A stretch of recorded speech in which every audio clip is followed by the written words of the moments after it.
Kalau saya boleh flashback sedikit ketika tahun 2014, ketika saya ada di bisnis ini, diajak oleh upline saya, mentor saya, yaitu Bapak Jenik, ya, yang barusan menyampaikan materi. Saya jadi teringat waktu itu bahwa saya ini awalnya tidak punya background seperti Pak Dhani.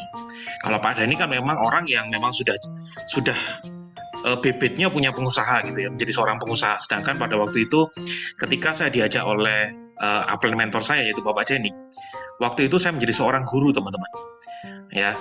Dan di mana pada waktu itu karir saya benar-benar kejar, fokus gitu ya. Saya menjadi seorang wakil kepala sekolah dalam waktu 6 bulan. Kemudian dalam waktu di tahun kedua, saya sudah ditawari oleh yayasan itu, Pak, jadi kepala sekolah di salah satu SMP swasta di kota Jember waktu itu.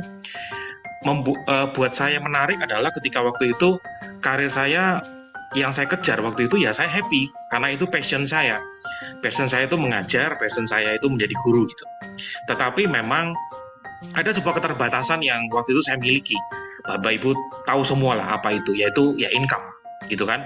Kemudian keterbatasan ketika saya mengelola waktu yang sangat-sangat terbatas.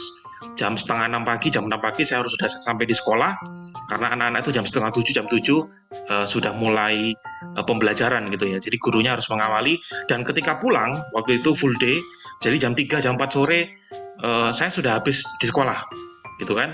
Hanya Sabtu dan Minggu yang libur, itu pun Sabtu ada ekstrakurikuler dan sebagainya.